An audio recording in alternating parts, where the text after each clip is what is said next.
Last week, a member of the Biden administration was confused, very confused, why Fox News is talking all the time about crime. That person is the press secretary to President Biden, Ms. Psaki. She said Americans care more about what is happening in their daily lives than what news says about crime. How much more out of touch could the Biden administration be? Crime is happening in Americans' daily lives all across America. Thousands more people a year are being murdered. Violent crime has increased for 2 years, and there's no sign of it slowing down. The administration's plan to fix the violent crime spike is merely another partisan gun control plan. That's what they think about, doing something about crime. Control the guns of people that abide by the law. It won't seriously reduce violent crime if you do that. It focuses on issues that make up only a tiny fraction of violent crimes, or maybe it doesn't contribute to the problem at all. For example, the administration wants to crack down on ghost guns, but ghost guns are involved in only a fraction of 1% of the crimes, particularly of the murders. Biden administration also wants to focus on the so-called iron pipeline, and that's blaming red states for guns in crime-ridden blue states. But on that issue, the Bureau of Alcohol, Tobacco, and Firearms, their data shows the guns used in blue city crimes usually come from that very same blue state. Finally, the Biden administration wants to focus on lawful gun sellers. But we have a Department of Justice study finding most crimes are committed with stolen guns from the black market. So, I worry about the Department of Justice could use efforts to reduce violent crime as a pretext to harass lawful gun dealers and owners. Gun sales have increased nationwide because Americans don't feel safe anymore. They feel the police are not proactively policing, so they get a gun to protect themselves. Honest people that don't break the law want to feel safe, and that makes them feel safe.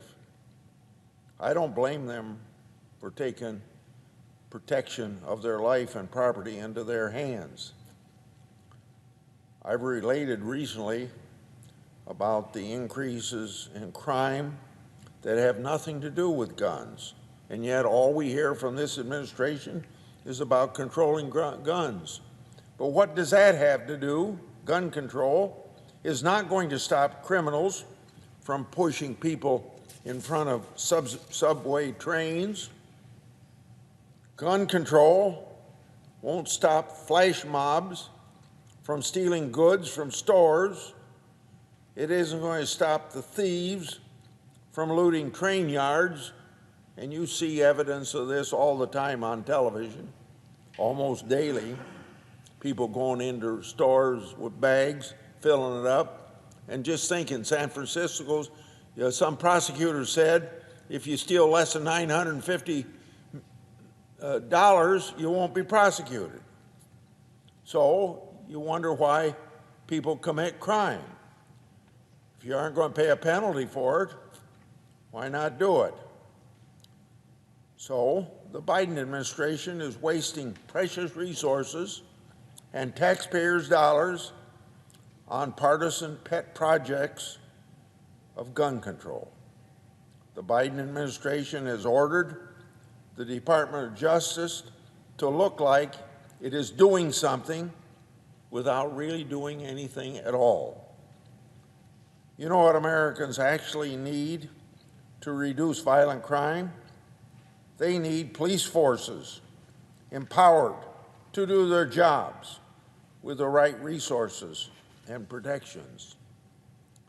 Now, we hear the Biden administration just last week in New York saying it supports police. The president himself was up there.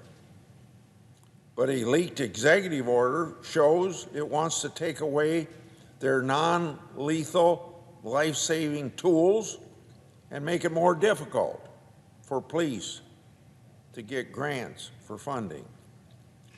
Americans also need responsible bail policies. They don't. These policies that, if they were responsible, wouldn't let dangerous criminals back out onto the streets to kill people. They need prosecutors who will actually do their job to keep violent criminals away from the vulnerable. The Biden administration has a chance to make a real difference in reducing violent crime.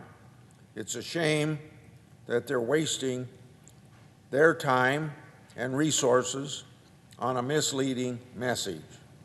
When you see the prosecutors in Los Angeles and San Francisco listing a whole bunch of crimes that they're never going to prosecute, it just invites law breaking.